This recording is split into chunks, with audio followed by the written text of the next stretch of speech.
Welcome to Norse Code, the #1 podcast for your Minnesota Vikings. I'm your host and producer. My name is James Pagashnik. Thank you guys so much for listening. And at the other end of the tin cannon string, we have our analyst and co-host. You know him from numerous blogs and podcasts around the internet, most notably from the Wide Left Substack. He is Mr. Useful Human, Arif Hassan. Arif, you're in Vegas on assignment. I am at home about to go on a trip as well. Why are we recording tonight? JMU is on TV. I don't know, man. JMU's up 3-0, so obviously they're gonna take it home, show the Thundering Herd what it means to be a G5 team. Yeah.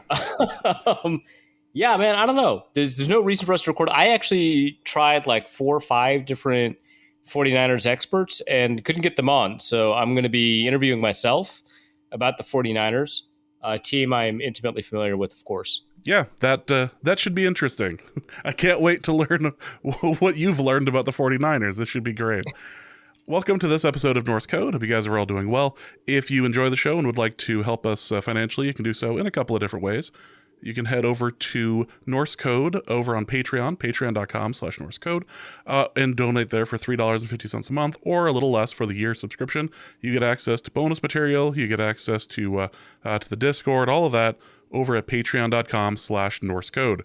You can also go to paypal.me/Norse Code as well if you'd like to give a one-time donation, or you can head over to norsecode.threadless.com and pick up any number of wonderful items, including the Christmas socks, which will become very useful and very appropriate very shortly. My brother loves the Christmas socks, and by that I mean he swore out loud when he opened the gift I gave him, which were my Christmas socks with my face on them. Just the fact that he has many items with your face on it still makes me laugh.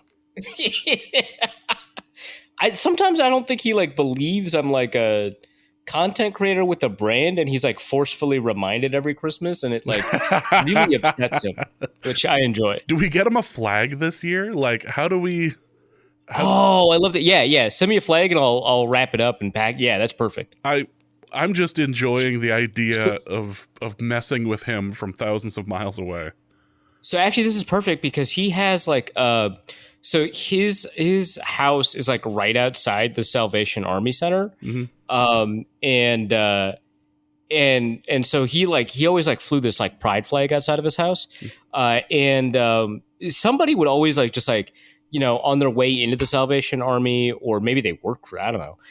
Someone would always screw with it, right? Would always screw up the destroy the flag, or screw up with the place that the holder for the flag or the pole itself. And so he'd always have to constantly buy new ones. And I just feel like a flag that has my face on it in a Christmas wreath, that would be too intimidating to screw around with. Yeah, no, I completely agree. Yeah, I feel a great gift. I'm sure he would appreciate it. This is where all this is going. This is great. I hold on. We do have flags in the gift shop, right? Yes, that is a thing. God, what is wrong with us? That is absolutely a thing you can get over at norsecode.threadless.com. That's our ad baby read. Onesie. That's our ad read today. So fantastic. Well, sometimes in this life you have to you got to dig deep. And you have to do things that are outside of your comfort zone, outside of what you would typically do in a normal season or a normal year. And that's what we're going to do right now. Sometimes we call on this particular analyst to break down a team other than the Minnesota Vikings. And it just so happens that this team also is in the NFC West, where he is very, very comfortable talking about at least one other team in that division. Right. So we are going to bring on our guest analyst for today, Arif Hassan of the Wide Left Substack. Arif, what can you tell us about... we're going to drop formalities here. The biggest thing that's going to happen right now, as far as the preview is concerned, and as far as the game is concerned, this is the Monday night game. It is Thursday evening, and there are a couple of key injuries going on for the 49ers. The clock finally hit 12 on a couple of people who are always injury prone. We can't necessarily predict who's going to be starting at this point, but is there any news as far as Deebo Samuel is concerned, or Christian McCaffrey? Yeah, we'll see what the Friday injury report has. The Thursday injury report tells us that None of these players have practiced. In fact, all of the players except for Dre Greenlaw, who we'll talk about in a second, all of these players on the offensive side of the ball. So Aaron Banks and Trent Williams along the offensive line, Deebo Samuel at receiver, and Christian McCaffrey at running back. Now, obviously, like this is like a big part of the way that the 49ers run their offense. It's a very yak-heavy offense. They rank 5th in the NFL in yak per reception. They're among the top teams in yards after catch. And Christian McCaffrey is a big part of the way that they open up the rest of that offense. In fact, it has always been really difficult to figure out kind of the contribution of the offense of Brock Purdy and Christian McCaffrey and kind of who deserves what in terms of credit, just because about the time they traded for Christian McCaffrey, Trey Lance got injured and Brock Purdy became the 49ers starter. It turns out in perpetuity. He just won the job outright. And so it's been kind of difficult to parse out kind of who's responsible for what in that offense, especially because they've always had Deebo Samuel. They've always had Brandon Ayuk. And of course they have Kyle Juszczyk. They've got George Kittle. And so, having this like really remarkable offensive line, having this remarkable set of skill position players that have the ability to gain yards after the contact has put a lot less of a burden on the quarterback position. And so we're going to see kind of what that looks like. We've already had a little bit of a preview with the Cleveland Browns game. The problem, of course, is that we have to ask like a pretty important question. The Browns right now, over the course of 6 weeks, have by far, not close, the best defense in the NFL. They are stunningly good. They finally have their defensive backs healthy. Myles Garrett is playing out of his mind. Their defensive tackles are finally playing kind of up to the level of their potential. It's been a while. And I don't know, they're just kicking butt, right? Like they're doing an extraordinary amount to limit the number of explosive plays. They've got the best success rate in the NFL by a significant margin. They do a great job creating pressure, generating sacks. Dalvin Tomlinson helps a little bit, which is a little bit frustrating, of course. But yeah, and so having that at the same time, they didn't have access to Christian McCaffrey. At the same time, they didn't have access to Deebo Samuel. That makes it really difficult to evaluate whether or not their underperformance last week, which was a loss to the Browns, 17-19, whether their underperformance last week was a result of those injuries or just a result of how excellent that defense was. And of course, that defense, a lot of those players were there last year, but they're coordinated by Jim Schwartz now, which I think Vikings fans know very well how impactful a good defensive coordinator can be to how effective a defense can be. And so having all of that kind of tie together, it makes it for like a really hazy evaluation situation, especially for a quarterback like Brock Purdy, who has been, and I've been, people have called me a Brock Purdy hater, and that's fair enough. But has been like a really difficult evaluation conundrum just kind of generally, right? And so, if you constantly talk about how, the talent of that skill core, the capacity of, Kyle Shanahan to call an offense that maximizes what that skill core can do, and that offensive line to give Purdy the time he needs to, break down an opposing defense, you combine that supporting cast support, basically. Marshall's quarterback's limping off. Oh, no. I mean, like, actually, oh, no, but also, Woof. It's football. Yeah. Oh, jeez. JMU, excellence, always. So we're doing, in case you hadn't figured it out, we are also doing technically a watch-along as this game is going on. Yeah, it's college football primetime, JMU beating Marshall 3-0. That was a terrible punt. Oh, my God. Yeah, JMU's set up. Yep. But yeah, so all of these are concurrent with playing the best defense in the NFL, which makes for a hazy evaluation situation. So from what we know of Deebo Samuel, he's got a shoulder injury. My understanding is that he is probably not going to be available to play this game. We'll see, obviously, as the week goes on. Christian McCaffrey, I'm really confident won't be able to play. He's got an oblique injury. He did return to the game against the Browns, and then after one carry left the game again. This is like a personal evaluation thing. It wouldn't shock me if he ended up playing, but I don't think he'll end up playing. That's going to play a pretty big role. And then Trent Williams, he has an ankle injury. It sounded like he wanted to be able to go for the rest of the game against the Browns as well.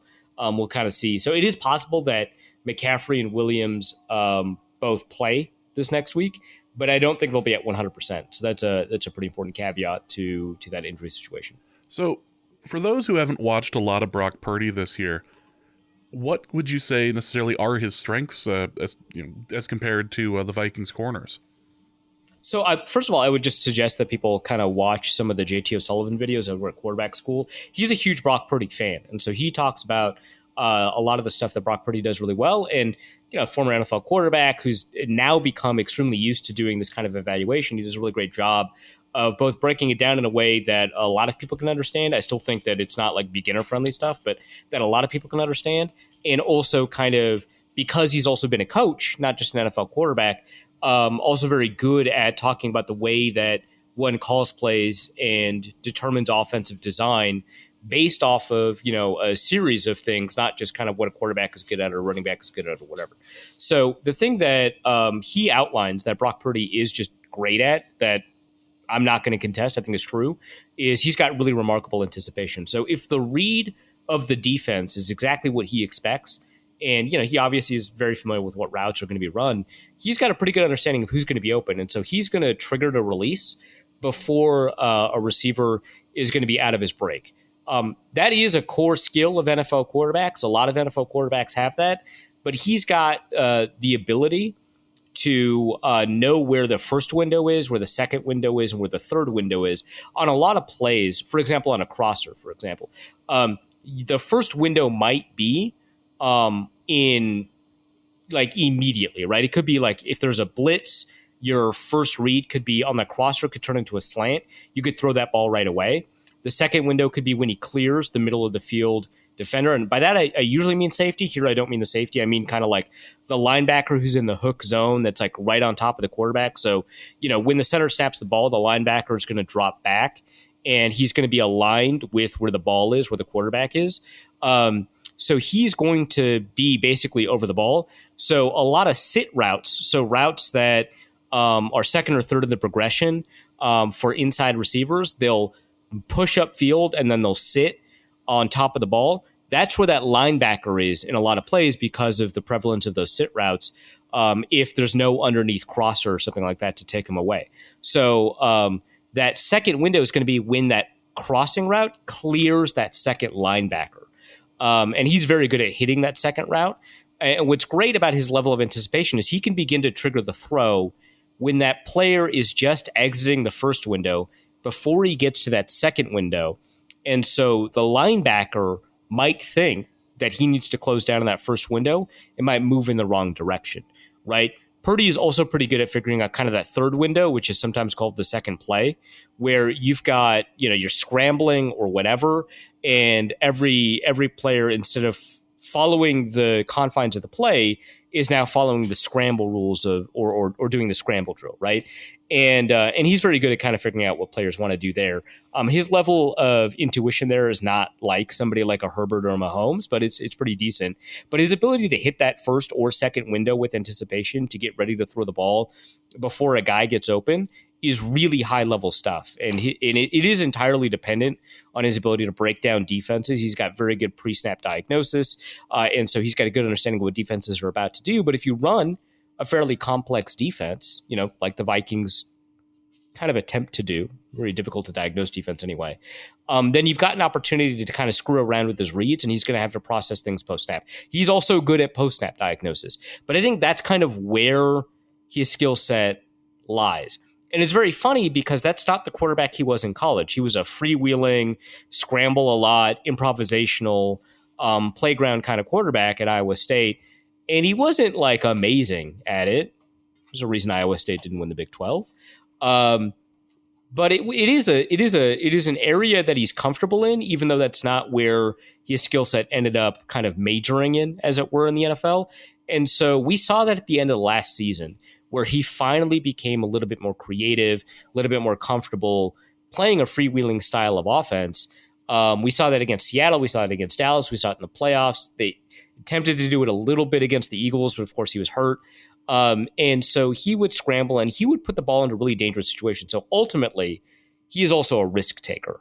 And that could be a good or a bad thing, but he's willing to test with these pretty aggressive throws. But I think if you wanted to define what his skill set is, it is pre-snap diagnosis, post-snap diagnosis, and anticipation.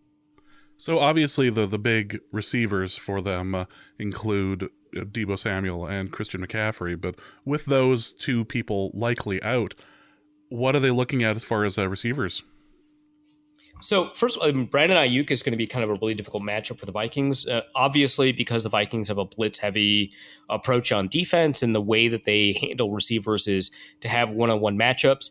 You're going to have to make sure that your receivers are great at tackling, or cornerbacks are great at tackling, and they're okay at it, and that's an issue. Ayuk is a great after-catch receiver. He's not Deebo Samuel or Christian McCaffrey, but that's kind of a high bar. He's a really incredible after-catch guy, and so that is going to make things a little bit difficult there. But there's also like a number of other players that they'll be able to turn to. So, for example, rookie Ronnie Bell, who they got in the 7th round, is vastly outperforming expectations. I really like him. Ray McLeod may make an appearance, and he is a bit more of a returner than he is a receiver. He's listed officially as a receiver, and he's played a couple of snaps on offense, but mostly a returner. They grabbed him. I think he got waived from Pittsburgh, so he's not somebody that they've invested a lot into. And then other than that, it's like Juwan Jennings, right, who is a really great red zone guy, but I don't know if he's an every down guy. Instead, I think they'll probably go to their fairly impressive tight end unit. So, of course, they've got George Kittle, who I think before last year I considered the best tight end in the NFL. I think now seeing what Travis Kelce has done, but it doesn't matter. I mean, George Kittle is a really excellent tight end, and he's an excellent blocker too, but from a receiving perspective, having George Kittle available to them not only allows them to hit kind of their funky play actions. Their play actions are a lot different than what you see from a lot of the Shanahan teams like Tennessee or Minnesota or Green Bay, or now you can consider New York a Shanahan team. It's really Atlanta and San Francisco that are continuing to innovate in that area of West Coast offense. And what they do is that they create kind of these expectations, right? Where they create, so there's like a play action. You've got your tight end on the far side, like on the away side of the play action. The quarterback rolls out. Let's say he rolls out to his right, because that's where most quarterbacks roll out to. Then that means that most of the routes are going to be headed to the right sideline, right? And so you've got your receiver on the right side running a short route. You've got maybe a fullback or a tight end running a route that'll be maybe intermediate. And then you've got your over route from the opposite side of the field, where you've got a tight end or a receiver running a little bit further up, maybe 15, 17 yards, and then hitting inward to that right sideline, if it's a right-facing rollout, to that right sideline, and just finding a way to get open, getting depth if they need to or whatever. Well, what they'll do is and that's just one example of one play. There's a lot of ways to do play action with a rollout. But what they'll do is they'll say, hey, we're going to do all of that, but that tight end, he's moving inside. Everyone expects him to do that. He's going to then pivot and move back to the outside. He's going to be all alone. And then somebody like a Jimmy Garoppolo or a Brock Purdy is going to hit him when he's wide open, even though it's a throw across your body on the move, which is supposed to be a no-no among NFL quarterbacks. In the last 5 years, we've seen that's not really he's going to hit George Kittle like wide open. And Kittle is just a talented enough tight end that he's got the capacity to do that without giving away the game or slowing down because he doesn't have the athletic capability to stop and then start again. And that's just one example. There's a lot of ways that they tend to play with expectations. They also do a really good job of isolating that tight end. So Kittle is going to be the lone receiver on one side of the field. And so either you've got a cornerback on him, in which case the quarterback knows that it's zone, or you've got a linebacker on him, in which case the quarterback knows that it is man coverage. And they know that, hey, maybe in man coverage, we're going to run mesh. That's going to make these guys run into each other. That's going to make somebody open. And we trust Purdy enough to figure out who that's going to be and throw the ball to him. And a lot of that relies on Kittle's ability to kind of play anywhere on the field and run basically any route, which is not, common among tight ends. Like TJ Hawkinson's a very good tight end, the last 2 games aside. But you can't ask him to run every route a receiver does. But Travis Kelce, George Kittle, you can ask them to run every route. And so that's kind of like, without Deebo Samuel there, you're going to lean a little bit more on players like Kittle, on players like Brandon Ayuk, maybe on somebody like Kyle Juszczyk, who's technically a fullback, but he can also play tight end. He can also play running back. He can also play slot receiver. I don't really like him on the outside, but they've done that a couple of times too. It's just a lot of really interesting athletes that can play a bunch of different positions. So without Deebo Samuel, they are a worse team. There's no question about that. But they're so capable and versatile that they've got the ability to kind of replace a lot of those routes that they normally would have. So just as a game update, JMU has, Marshall floundered on their last little possession, so now it is a 3-0 during halftime. Marshall's getting the ball. Game. Yeah, close game. According to the stats, least amount of points the Dukes have scored before halftime all year. Yeah, how much did they score last week? Like A 20 before lot. halftime? Yeah, their former They record for least points was like 13 a couple of weeks ago, apparently. So Oh, this they're in is control. this is they're still they still got their foot on the gas, but but McLeod, their quarterback, was going to the sideline, kind of wasn't really moving his non-throwing shoulder. It's kind of a weird look as he was walking off. I don't know what that was about, but Marshall's quarterback was still limping, especially after the JMU sack to just about end the half. All right, Yeah. so as far as running back is concerned, McCaffrey being the likely person out, who's stepping up?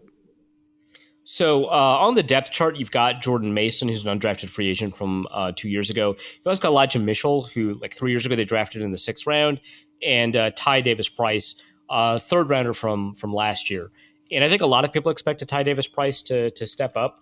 But without McCaffrey, I just think the running game mostly floundered. If you take and again, they were playing against the Browns, but who have the best defense in the NFL. But if you take a look at kind of where those carries went, a lot of them went to Deebo Samuel, who's injured, right? A lot of them went to Ray McLeod, another receiver.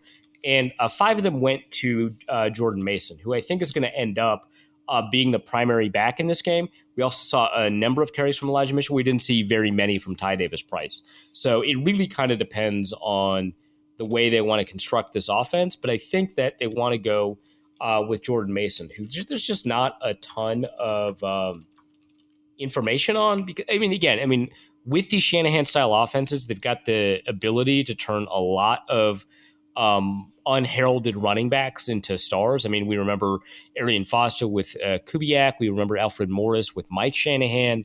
There have been a number of running backs that have done well, but it's not anybody, right? Otherwise, Trey Sermon would have done well in San Francisco as a 3rd round pick. Jordan Mason comes from Georgia Tech. We didn't see a lot of him in the NFL, but before Jahmyr Gibbs transferred to was it Alabama? I'm trying to remember. He and Jordan Mason played together at Georgia Tech, and Georgia Tech no longer runs that like triple option offense. It's like really difficult to evaluate. But Mason does a pretty good. I mean, he's a bigger back. He's like 220 pounds. He does a pretty good job of generating success in short yardage situations. He's got good contact balance. But in college, he didn't show a ton as a pass catcher or as a blocker. And so seeing his ability in the passing game, which is what we know McCaffrey is really excellent at, that's something that we have yet to see kind of in the NFL. That's a little bit difficult to break down, just because it's just not been something that he's been called upon to do. So if we take a look at kind of who the big receivers are or have been for the 49ers this year, so you've got Brandon Ayuk, Deebo Samuel, George Kittle, of course. McCaffrey's there, Juwan Jennings, Kyle Juszczyk is there. You've got Ronnie Bell, you've got Ray McLeod.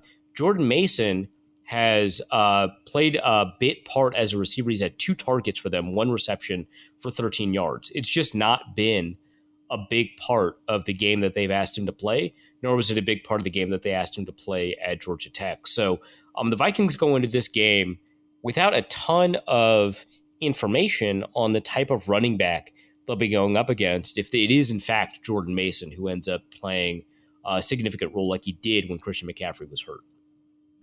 Well, let's talk about defense, because I think it's fair. I have some concerns about what the Vikings are going to be able to do minus Justin Jefferson against this very good defensive squad. Yeah, I mean, not having I feel like given how good that defense has been, right? Not having Justin Jefferson available, you counted on him into the season when you knew that this was on the schedule. You just kind of assumed that, hey, you'd have access to him and you'd be able to win some of these individual matchups because they've got a bunch of great defensive players. But if you were going to attack, like say, maybe they were going to have Travarius Ward shadow Justin Jefferson, you were reasonably confident about that matchup, even though Ward is good, right? But now you're going to rely on the totality of the offense. You're not going to rely specifically on like Jordan Addison or KJ Osborne, whoever, to win. And now you don't know if you can win any of these individual matchups. So For context, obviously the San Francisco defense was number 1 and number 2 last year, depending on what you thought of the Dallas defense. To me, Dallas was number 1, San Francisco was number 2. It's close enough, it kind of doesn't matter. This year, the San Francisco defense is 3rd in EPA per play. To me, I would argue that they're probably the number 2 defense in the NFL. They do tend to be a little bit more prone to explosive plays than Cleveland or Baltimore. So that's kind of where a lot of that difference comes from. But it is a very, very good defense. And they primarily win by shutting down the passing game. A lot of that occurs because they've got a lot of ability with pass rush. Obviously, they've got Nick Bosa, but we've seen a fair amount of production from people like Javon Hargrave. They very recently grabbed Randy Gregory, who was cut from the Denver Broncos. He's still got a fair amount of ability left in him. And then Javon Kinlaw, who has been a bust for them, first-round draft pick from 2020. He's had some good games, which I think is kind of unexpected. And so they've been able to, and I missed Eric Armstead, who's an interior defender, who's been good for them for years. So having Eric Armstead, Javon Hargrave, Nick Bosa, having all of them together has created a pretty formidable pass rush. If we take a look at ESPN pass rush win rate, we can see that though they don't have somebody like a Myles Garrett on the Browns, we know that, let's see if we know that they've got the ability to kind of beat a fair number of teams at the outset as pass rushers. So they're 9th in pass rush win rate. But because they don't have somebody opposite Nick Bosa, they don't really have like the totality that like the Denver Broncos defense has, or even like from a pass rush perspective, the Houston Texans defense has. So they're a pretty good team, but it's a total effort thing. So with Fred Warner at linebacker and missing Dre Greenlaw, which is a pretty big problem for them, with Fred Warner at linebacker, they've got, Warner's so good. I don't know how else to put it. He's a very instinctive player. He's extremely athletic. He's got extraordinary balance. So even when he gets got on a guard moving up to the second level to block him, he can maintain his balance and get to his landmark pretty well. Having Dre Greenlaw play off of him to somebody to kind of shoot the gaps that he kind of takes care of, has been good. But I think so long as they always have Fred Warner available to them, they'll always be available to and they used Orton Brooks in the game against the Browns. They'll always have somebody available to kind of take care of the stuff that he cleans up. And that allows them a lot of versatility in the passing game. It allows them a fair amount of effectiveness in the run game. So they create pressure with like somebody like a Nick Bosa or Eric Armstead. They've got some middle of the field range with somebody like a Fred Warner. They've got some kind of like a heat, maybe the best way to describe Orton Brooks is like a heat-seeking missile, right? So like some people might remember with the Packers, his diagnosis wasn't phenomenal or anything like that. He was a super athlete, I think 6th-round pick from Vanderbilt or something like that. Super athlete, really good on special teams, but he didn't always know what he was looking at. With the 49ers, he kind of doesn't have to. Fred Warner kind of takes the cognitive load off of him, and he's got the ability to just kind of see it and run at it, right? Like he paints a target and he goes after it. And that works. Like they prefer to have Dre Greenlaw, but that worked for them against the Browns, and it can be pretty effective. But it allows them that intermediate coverage that a lot, like if you don't have Justin Jefferson that you might rely on, if you want TJ Hawkinson to play a big role, having somebody like a Fred Warner screw up your plans is going to be really significant to the Vikings' plans. And he doesn't bite on play action. That's like one of the most frustrating things. He's very good. In fact, I think if you look at what is the PFF statistic, bite distance over expected or something like that. So on play action plays, Eric Eager, before he left for Sumer Sports, created a statistic to take a look at how often linebackers ran at the line of scrimmage on non-blitzing plays on play action.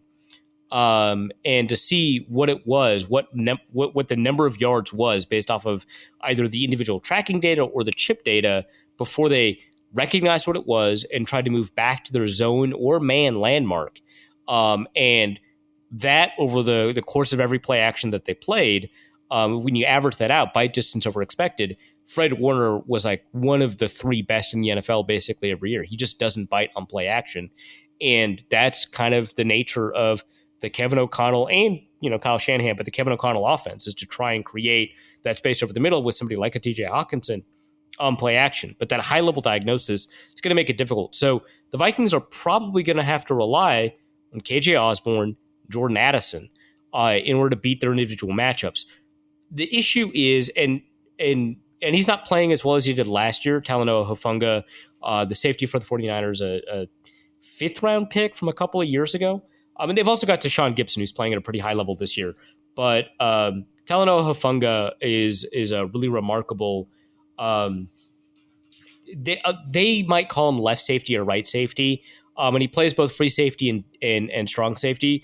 I'm more scared of him as a free safety, his ability to kind of cap some of these deep plays. His diagnosis is at a pretty high level too. And so if the Vikings have like an option route available to them for somebody like Jordan Addison, and again, because Addison's a rookie, it might be difficult for him to correctly read the defense and find an area that he can get open in. Somebody like a Hufanga is a great threat against that. So I think the Vikings need to figure out kind of what defensive structure they're up against and try to scheme around that as opposed to win some of these individual matchups. Because I already mentioned Travarius Ward's very good. Diamador Lenoir's had a pretty decent year so far. They've got Isaiah Oliver in the nickel. I don't think he's wonderful or anything like that. So that might be where you exploit some matchups. Maybe you have Brandon Powell on the outside, KJ Osborne in the nickel, and Jordan Addison on the outside, which is a pretty small lineup. But if you go 11 personnel, there's just no big receivers for the Vikings. And exploit whoever you've got at nickel. That might be the way to do it, but I think it's going to have to be a game where you might get 1 or 2 explosive shots. And the Vikings have been a team that has attempted a lot of explosives this year. But you're mostly going to try to win these consistent gains without making a ton of mistakes, which is going to be tough with that pass rush. So is this going to be the game where Alexander Mattison rips off more than a 20-yard play? No. What are you talking about? That's not. Come on. I saw the stat about how it had been more than a year since he had done it. So I was just like, more than a year. I think I remember the run that he did. I don't remember who it was against, but I think he hurdled somebody, which is how he got to 20, which is crazy. I mean, no, the 49ers success rate against the run is like 5th in the NFL. Like, it is a better passing defense than it is a rushing defense, but it's a pretty good rushing defense. Yeah, I'm not holding out hope or anything, but it'd be nice to see something. So if we're not gonna be able to pass and we're not gonna be able to run, are we gonna be able to punt? Like what exactly are we looking at? So I don't want to oversell the 49ers defense, especially without Dre Greenlaw. But I mean, yeah, having the special teams pitch in would be nice. So the 49ers defense isn't as good this year in terms of outcome, results, DVOA, whatever, EPA per play, whatever you want to say, as the I guess the Kansas City defense did take a step back. But I would say the Kansas City defense this year is a little bit better. So it's not as if they haven't played a defense of this caliber. The Vikings scored, like 20 points against Kansas City? It is possible, right? I'm not saying it's impossible. But yeah, it would help to have, didn't we just see a couple of people get moved up off of, it wasn't Kenneth Wangu, it was Jalen Naylor. But it would be nice to see a Jalen Naylor, like, punt return or something like that. That'd be pretty helpful. Yeah. This isn't like an overwhelmingly good defense. It's just very good. Yeah. And it's hard to look at stats, especially because of what happened last week against the Browns. Like, this has been a team that has been very successful this year, except it ran into an incredible defense last week, frustrating it, making it angry, and sending it to Minnesota. Yeah, it is important to note that this isn't the first really good defense they played. They played the Cowboys defense, which I think they shredded the Cowboys defense too. They did, right? And so, like, if you compared the Browns defensive personnel to the Cowboys defensive personnel, and you just did a 1-for-1, right? I think you'd come away thinking the Cowboys defense was better, at least from a personnel perspective, right? And so, with that in mind, knowing that they put up 42 on the Cowboys, you could say, like, okay, it's not all the Browns. But, there is, and this is what worries me, right? The thing that worries me the most is the way that the Vikings defense is set up.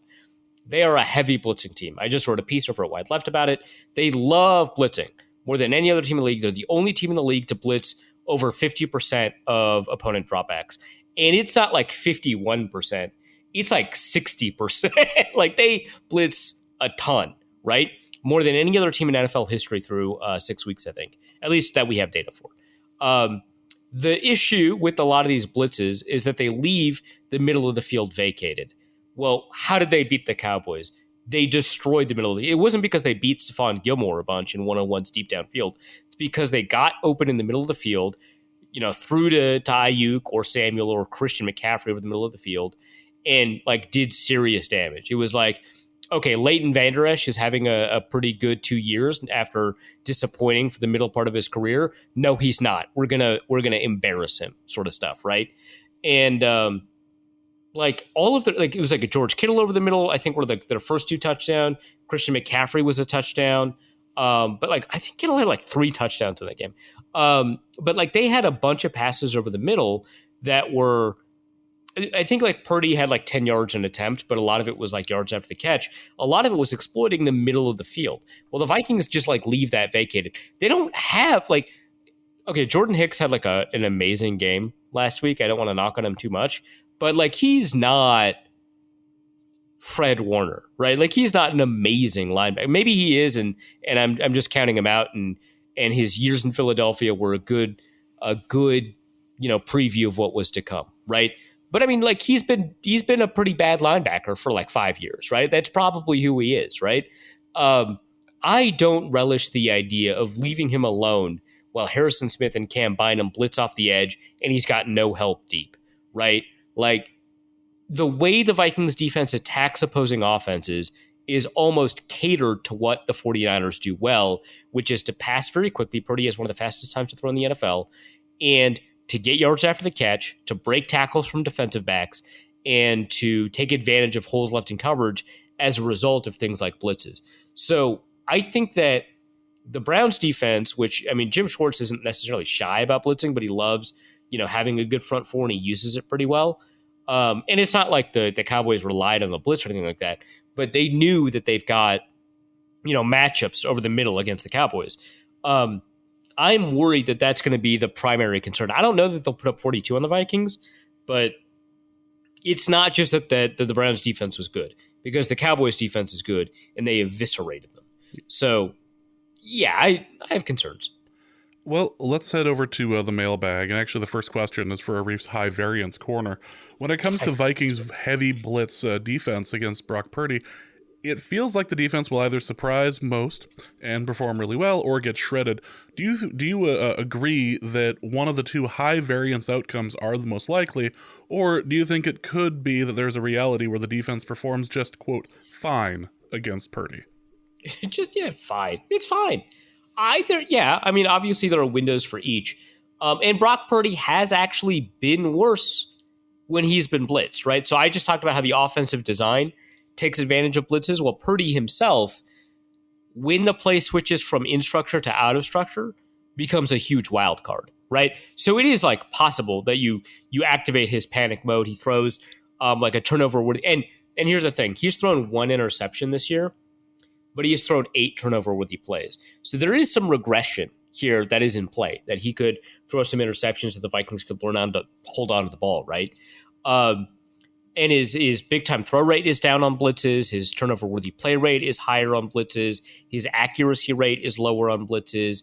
His time to throw is lower on blitzes. His adjusted depth of target is lower on blitzes. Like all of the metrics that either suggest sustainability or explosiveness, they're all down when there's a blitz, right? Like there's a reason that he was like available in the 7th round for the 49ers, right? It's not that he crumbles under pressure. It's that he thinks more of his ability in improvisational situations than he actually has, which is the problem he had against the Seahawks and the problem he had against the Cowboys last year, right? He thinks that he can do well against. So there is a huge window of opportunity here where the Vikings can grab a couple of cheap picks or something like that, and really have like a high variance outcome turn their way. But I do think that because the structure of the offense is designed to take advantage of these blitzes, and because he'll have a little bit of a heads up for what the Vikings' defensive look is in these situations, I think it's more likely that they'll succeed. But there is a window there. And obviously, between collapsing against the blitz and succeeding against the blitz, there's everywhere in between, and there is a window where it's just like the Vikings defense is average or whatever. But I do think that it is probably going to be a high variance proposition for Minnesota. JMU just kicked off to start the second half, and it went out of bounds. Immediate flag. Ugh. Come on, guys. Act like you've been there before. Come on. You have last year. Yeah, right? Fred Monticello asks, what can the Vikings do to replicate the rain game conditions that led to Purdy's only regular season loss without affecting their own players or moving this game outside? Okay, it was raining a lot, and his accuracy was pretty suspect in that game, so that's an important caveat, important piece of information. But and he also he has Teddy-sized hands, right? 9 1/4, which I think is exactly what Teddy Bridgewater measured at. So yeah, I just it would be probably illegal to just turn on the sprinklers all game, but I don't know. I just feel like you could. I don't know that there's a rule against it, right? There's Airbud rules. Yeah. No rule that says a dog can't play football or whatever. Turn on the sprinklers, see what the refs do. Yeah, it turns into the Wild Wings commercial. It'll be fun.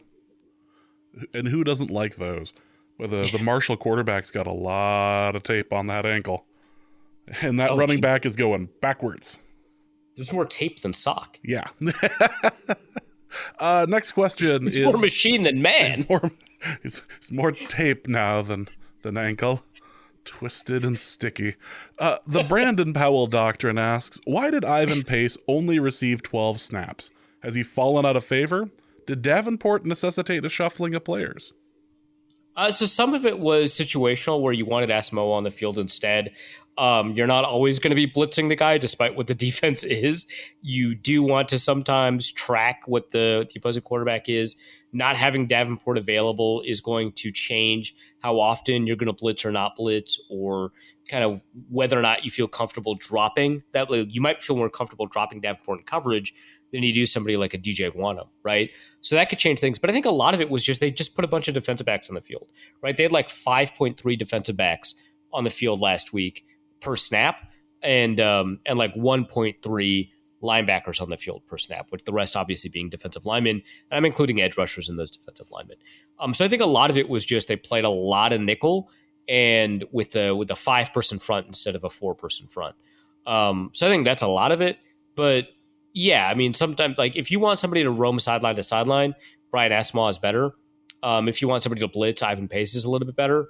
So I think that's part of it, but it was just Jordan Hicks is our guy. He's going to start.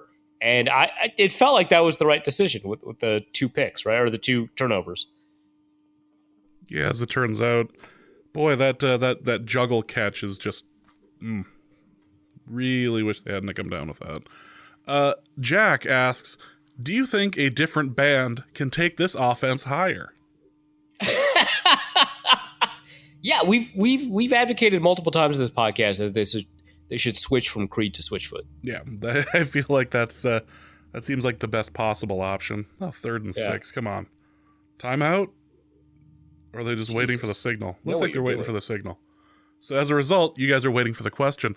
All right, let's go to Evan Creed, who asks, it feels like we've been desperately wanting improved interior O-line play for an extraordinary length of time. We don't need somebody like Eric McCoy, the king of New Orleans, but just somebody who's good. Could we get there if it turns out that Reisner is better than Ezra? Okay, the king of New Orleans drop was elite. There's a list of a bunch of better than Ezra songs, but a lot of people don't use King of New Orleans. That one's incredible. That is a deep dive. Yeah. Man. Was good.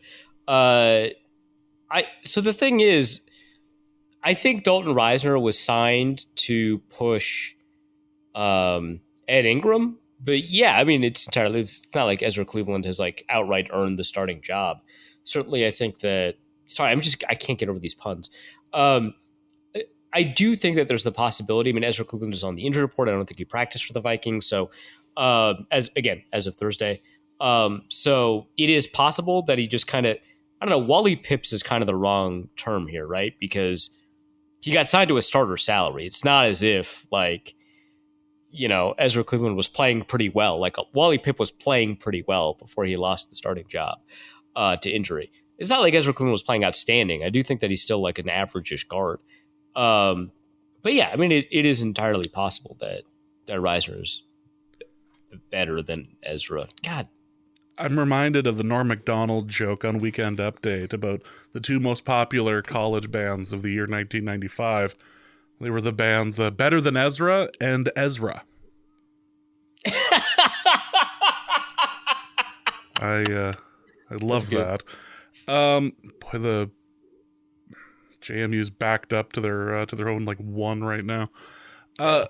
Drunken Vike asks, for the quote totally unrelated to Vikings football corner, how do you mentally and emotionally prepare yourself for a high profile situation in which you are sure to embarrass yourself?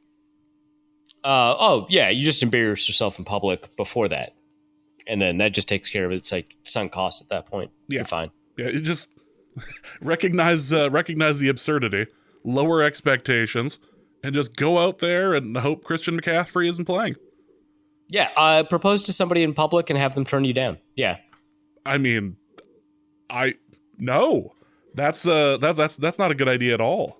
Actually, I'm just saying to prepare yourself for an embarrassing situation. Oh, that's no good at all. That's a safety. That's a safety. Yeah, that's a safety. Marshall's got 2 points now. That's not good. That's okay, Jamie's still winning by 1. Yes, 3-2. But also Marshall gets the ball. This is not good. QAM Ekstrom, or Quam Ekstrom, asks, Wanham gains a magical charge from Soldier Field. If he stole a chunk of grass and kept it in a talisman under his pads, could this production continue? If this worked, where would his Soldier Field stats projected over the remainder of the year stack up against other edge players? So I went through Pro Football References splits, which they have opponent and they've got stadium type, but they don't have specific stadium. So I went to StatHead instead.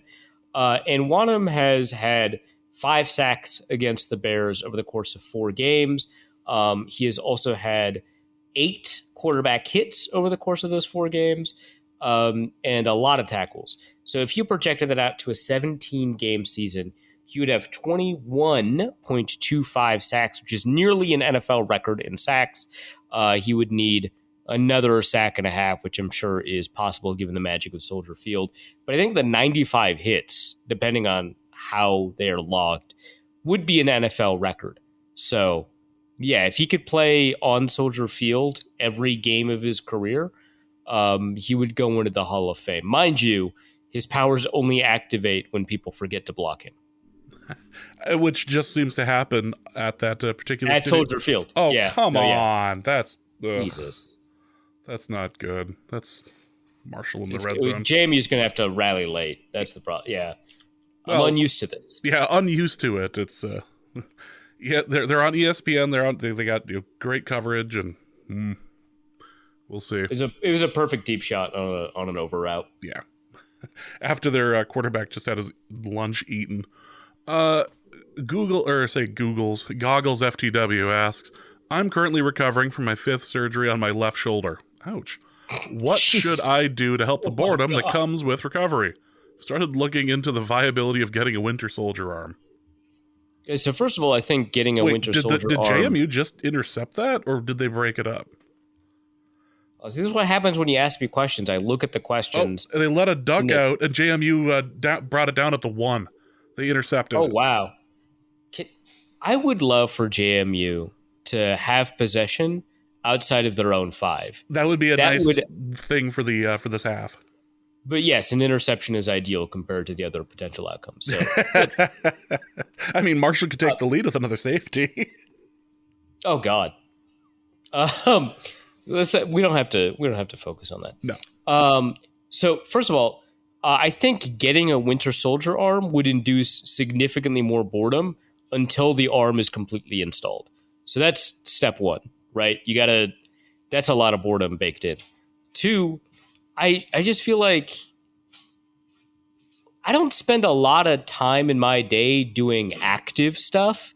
I just feel like convalescing, recovering from surgery, that doesn't really change a lot of my behavior. I'm watching a lot of YouTube, watching a lot of TV, a lot of movies, reading books.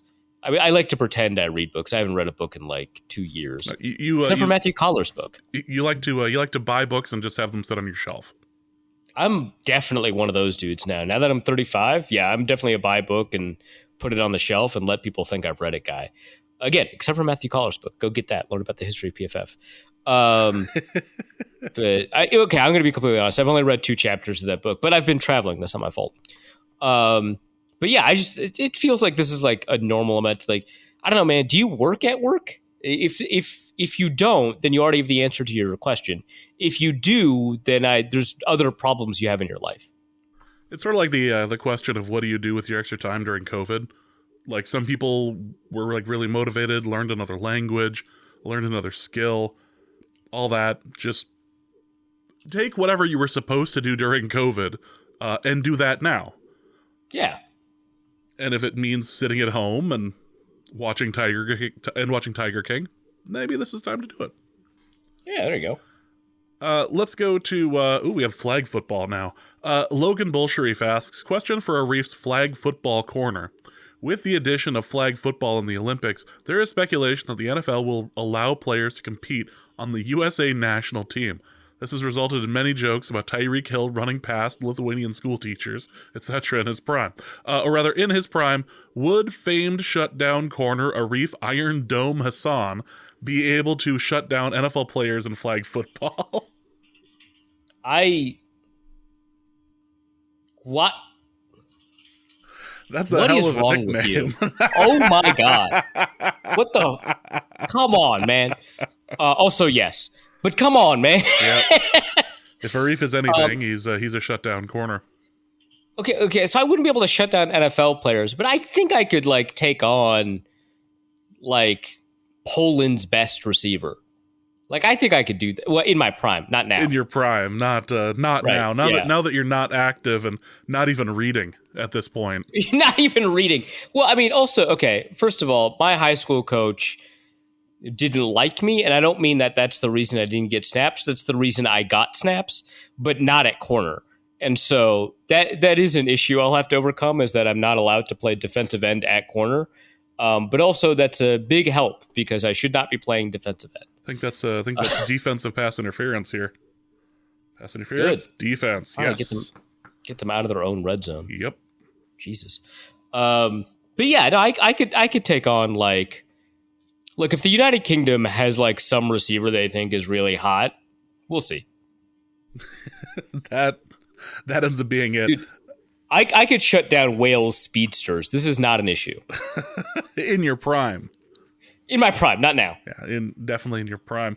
You know, I was... Luckily, these are not checks I have to cash. Exactly. You know, I had said earlier before the show there wasn't anything you would need to research, and I stand by that because you are such a fan of the Winnipeg Blue Bombers here. God, James, God.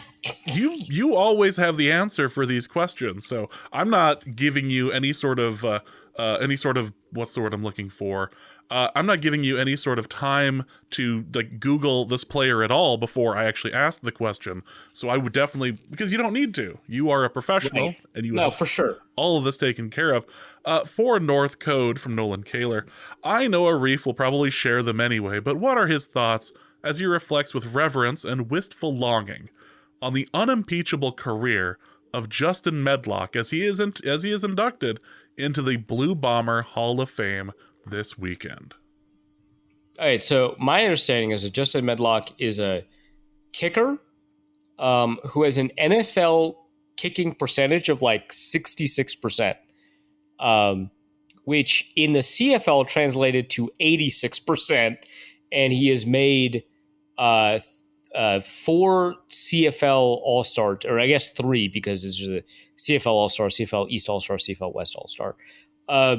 He only played for the Blue Bombers for like 4 years. So I don't really know what this whole deal is. But again, the CFL is a very transient league. So you don't really have, aside from the quarterbacks, you don't have guys stick around from year to year to year. But yeah, I mean, he was a big part of the 2019 Grey Cup run. he tied a CFL record for the most field goals made in a Grey Cup. That's pretty cool. But he was on the team for like 4 years. It's kind of a weird Hall of Fame induction. A bit, yeah. Just it seems strange, but we can ignore that and move on to our final question, which is from Beef Brewski, who asks, Luke Braun has been praised by Vikings players for his coverage of their play. You, on the other hand, have had multiple social media feuds with players and even made Eric Kendricks cry. Okay, look, that's not even... Why is Luke so kind, and why, Arif, you gotta be so mean? Sorry, I was expecting rude. I thought that was why you gotta be so rude. That would have been the better one. Not be so mean from Taylor Swift. I'm done. No one never gets to ask me to sing in a question ever again. So first of all, Luke is a simp and I'm a journalist. So that's jot that down. I ask Vikings players tough questions, and Luke doesn't, and that's his fault, and that's his problem, and that's why Chad Greenway and I have a friendly but contentious relationship. Because I called him out for when he plays poorly, and he calls me out for not having played football at a professional level. both valid, I think. But also, okay, look, when I made Eric Kendricks cry, it wasn't because I was bullying him or was mean to him. It was because I asked him about, what his career would look like without longtime teammate Anthony Barr, who he at that point only played 1 year without because he declared to the NFL a year prior to Anthony Barr declaring to the NFL, or vice versa. Anthony Barr declared a year prior to Eric Kendricks in the NFL. So he only had 1 year without him. And so I just asked, and he hadn't considered it until I asked. And so this is just, that was a good journalist. It wasn't me bullying. It was a good journalism moment. Okay. Second, I've only really had a social media beef with one Vikings player, unless you count Vikings players correcting me in a non-beef manner during training camp. I don't count the Kyle Rudolph stuff as a beef because he blocked everyone but me and also got mad at everyone. No, he did tweet at me, but that was one tweet. I don't count that as a beef. So McLeod just got, I don't know if he got rolled, although Defender went low. He does not look happy. Defender went real low on that. Nope, that's not good. That was a huge play. It was a great play all the way to the 30. Yeah. That is... He bought 30 from his own, 10. Yeah. Jeez. That does not look great. Oh, he's down. Yeah. He's... oh, God. This is not good for the JMU faithful. He's in pain. All right. Well, that is... ESPN's got to cut away. What are they doing? They're showing the backup who's... I mean, you obviously know who it is because you've been following JMU for so long. Yeah, no, for sure. You're not Googling number 11 at all. Why would I do that? No, I've always believed in Billy Atkins, who I've long praised on this podcast. Dirty play by Marshall. Just dirty. Can't believe they would do that. I'm sickened, quite frankly. Atkins the fourth. It actually says Atkins the fourth on the back of his jersey. On the jersey. That's incredible. Yeah. That's redshirt sophomore. Well, that's going to be it for this episode of Norse Code. If you'd like to find out how the JMU game went, check it out on ESPN, or find the find. Well, by the time you're listening to this, you can just Google James Madison football. Exactly. So check it out there. Arif, what do you have to plug? So I've got a piece on Vikings blitzing over at Wide Left. You can find that there. I've also. Actually, I wasn't on Football Party today. So I've got my most recent Football Party over at there on my Monday appearance over at the Minnesota Football Party. But otherwise, I'm going to be mostly not in written form. I've got a bunch of radio hits and they don't record their thing. So if you're in Canada, you'll hear me on 3 different radio stations tomorrow. So tune up for that. Otherwise, I don't really have much to plug. Like I mentioned, we've got a branding change over at Wide Left. See that soon. Otherwise, just stay tuned to my Twitter, Riffs on NFL. Yep, grab your poutine and get ready for some Arif on Canadian radio. It's the right thing to do, quite frankly. Well, that's going to be it for this episode of Norse Code. Hope you guys have enjoyed it. The 49ers review of the game is going to be happening on Tuesday of next week, not on Monday. I'll be flying back that night, so I won't be able to record that evening. But for Arif, my name is James. Thank you guys so much for listening. And please remember to just put that in a garage next time. And we'll be back next week. Norse Code is the largest and only division of Norse Code LLC. You can find Norse Code on the Daily Norseman, SB Nation's Vikings blog at dailynorseman.com. You can also find it on iTunes, Apple Podcast, Spotify, Stitcher, Google Play, and wherever fine podcasts are aggregated. Our Vikings blogger extraordinaire and generally useful human is Arif Hassan of Pro Football Network, and he can be found at Arif Hassan NFL. I am your producer and host, and my name is James Pagashnik. You can find me at the show's official Twitter feed at NorseCodeDN or my personal account at Big Mono. If you'd like to donate a few bucks to the show, you can do so in a few different ways. You can go to patreon.com/NorseCode and donate there. For $3.50 a month, you get bonus material and more. You can also go to paypal.me/NorseCode for a one-time donation, or you can go to norsecode.threadless.com and pick up some Norse Code merchandise. Any questions or comments that cannot fit in a tweet can be sent to norsecodepodcast@gmail.com. On behalf of the Norse Code staff, thank you so much for listening. Our formula is this. All things are possible through the power of Ben DiNucci.